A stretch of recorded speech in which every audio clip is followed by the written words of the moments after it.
C'est l'heure de l'invité de Midi Info et on va parler du déficit budgétaire du Maroc qui devrait se réduire à 3,5% du PIB à la fin de l'année. C'est ce qu'a indiqué le ministre délégué chargé du budget, M. Fawzi Lakcher. Nous en parlons avec M. Abdeltif Komat, professeur universitaire et analyste économique. Bonjour et merci d'avoir répondu à l'invitation de Médien TV. Merci à vous pour l'invitation. Alors, selon le ministre, cette baisse prévue du déficit budgétaire s'est faite grâce à la maîtrise progressive des dépenses publiques. Comment analysez-vous cette baisse de moitié en 5 ans, puisque en 2020, le déficit était de 7,1% du PIB? Effectivement, nous sommes passés d'un déficit de 7,1 du PIB à un déficit de 4,3%. Et ça, c'est très louable parce que l'objectif du Maroc, c'est de s'aligner un peu sur les standards internationaux en termes d'équilibre budgétaire. L'objectif, c'est d'aller vers 3% à l'horizon 2026-28. Mais déjà, ce qui a été réalisé est très notable. Parce que nous sommes passés, il y a 2 ans, d'un déficit de 5,5%, et puis cette année, c'est prévu 3,5%. Alors, bien évidemment, il y a deux dimensions fondamentales. Comme vous l'avez dit, il y a la réduction des dépenses, mais il y a également l'augmentation des recettes. Alors, en ce qui concerne la réduction des dépenses, c'est essentiellement lié au fonctionnement de l'administration. Donc, il y a une optimisation, une rationalisation, surtout des budgets de fonctionnement. Et ça a été toujours, en fait, un des objectifs assignés au niveau des plans gouvernementaux. Et puis, bien évidemment, ça se rejaillit aujourd'hui d'une manière très remarquable sur la tendance vers moins de réduction du déficit budgétaire. Et c'est louable parce que, effectivement, il s'agit de consacrer l'essentiel du budget essentiellement à l'investissement. Et Dieu sait que le Maroc a besoin justement de dégager beaucoup d'efforts pour accompagner les projets structurants qui visent tout d'abord, bien sûr, le développement socio-économique qui est tracé, mais également les échéances à moyen et long terme qui suscitent, bien sûr, un investissement important dont nous avons besoin en agissant sur la réduction des dépenses, notamment des dépenses de fonctionnement. D'accord. Alors, il faut dire aussi qu'il y a la mise en œuvre des grands chantiers structurants du royaume qui seraient des facteurs stratégiques qui ont permis cette baisse du déficit budgétaire. Est-ce que dans ce contexte, nous pouvons affirmer que les chantiers actuels et à venir sont le meilleur outil du pays contre ce déficit budgétaire? Alors effectivement, en fait, tout d'abord, bien sûr, il y a les réformes structurelles que connaît notre pays et qui optimisent, qui rationalisent le fonctionnement, notamment sur le plan budgétaire, mais également qui dégagent et qui devraient dégager les moyens pour financer des projets structurants. Alors, comme cela a été dit d'une manière claire, notamment par le ministre, c'est que, en fait, la réduction des déficits budgétaires n'est pas une finalité, mais c'est pour assurer une stabilité macroéconomique et une soutenabilité des finances publiques dans la finalité de financer les projets structurants. Et si vous le remarquez à travers les chiffres qui ont été justement communiqués, autant peut-être le Maroc aujourd'hui a de grands projets structurants, il investit beaucoup, notamment l'investissement public, qui est prévu notamment pour 2026 à 380 milliards de dirhams. Mais malgré cela, le taux d'endettement a tendance à se stabiliser, sinon même à baisser, parce qu'aujourd'hui, il est descendu de 72% à 64%, et il est prévu qu'il s'aligne à 65% à l'horizon 2027. Cela veut dire que le financement de ces grands projets structurants ne se fait pas par de l'endettement, mais tout d'abord par la réduction des dépenses de fonctionnement, mais également et surtout par l'augmentation des recettes. Et là, je rappelle que les recettes fiscales ont augmenté de 101 milliards de dirhams entre 2021 et 2024, et les recettes ordinaires de l'État sont justement, ils ont atteint 140 milliards de dirhams d'augmentation.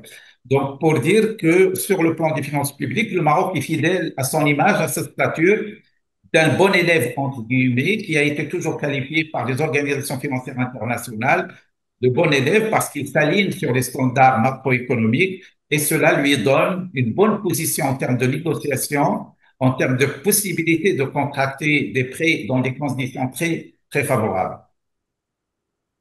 Alors, le ministre délégué chargé du budget a également affirmé que le déficit budgétaire restait une caractéristique structurelle des économies, justement, des économies émergentes, car elle traduit les efforts entrepris pour répondre aux besoins de développement. Sait-on quels sont les projets à fort impact sur le développement sur lesquels les marges budgétaires sont réaffectées?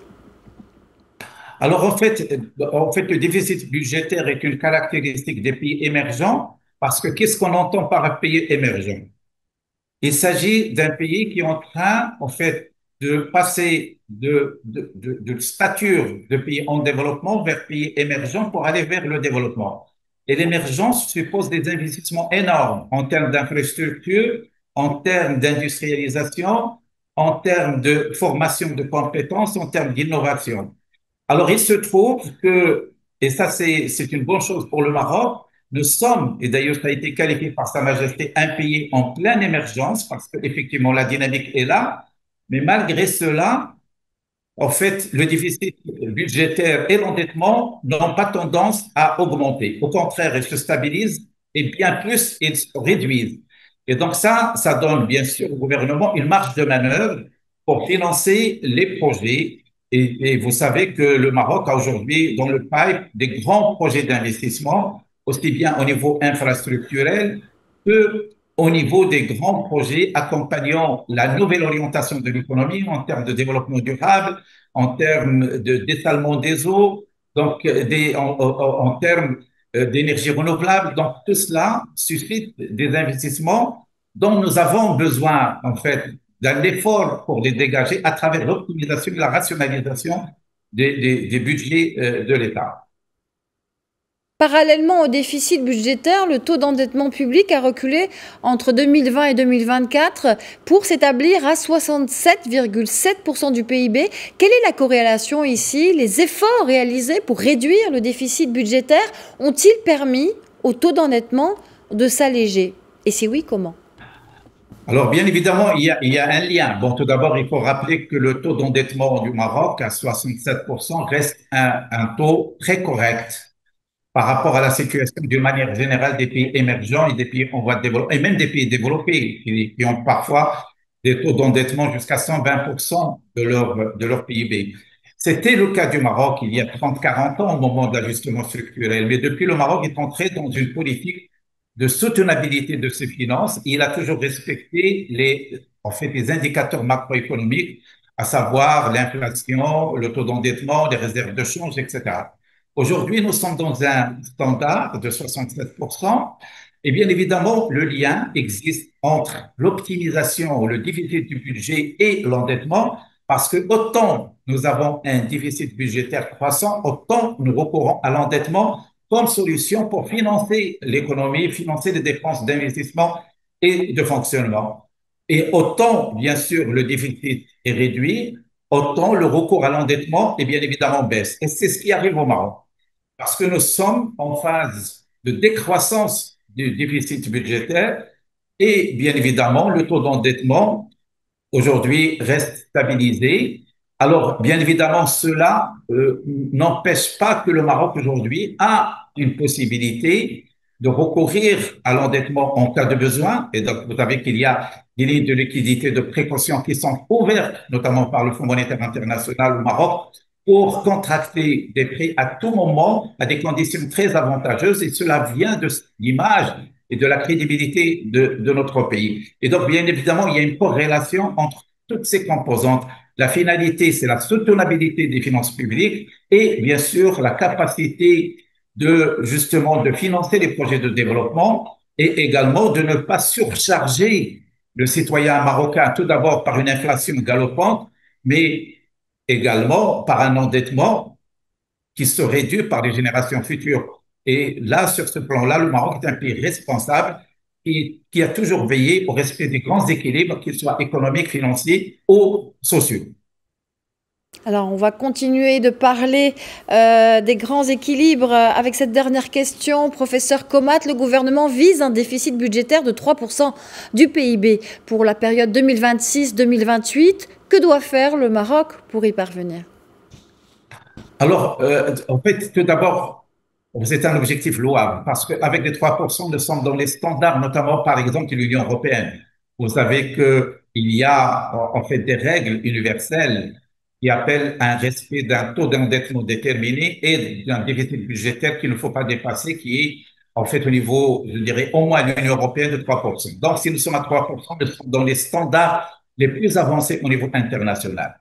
Alors, qu'est-ce qu'il faut faire? Bien évidemment, il faut toujours continuer à agir sur les deux pans qui composent la situation du budget, à savoir l'optimisation et la rationalisation des dépenses et l'orientation des dépenses essentiellement vers les investissements et vers les dépenses utiles, notamment sociaux. Et là, je fais allusion à l'éducation et à la santé.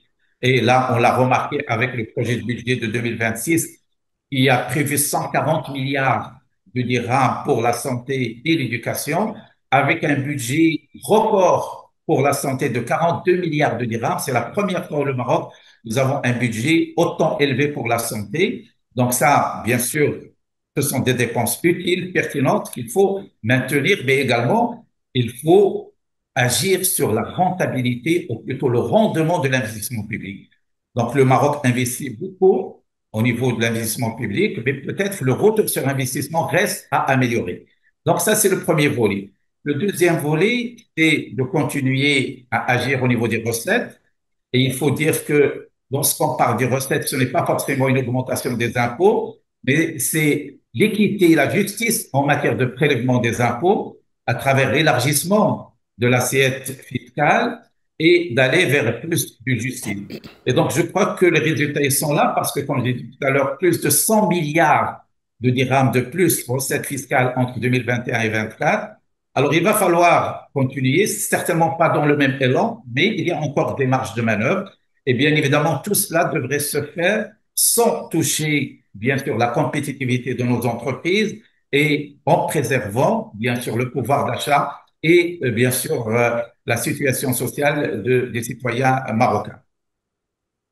Merci infiniment, Abdeltif Komat, d'avoir été l'invité de Midi Info. Je rappelle que vous êtes professeur universitaire et analyste économique. Merci à vous.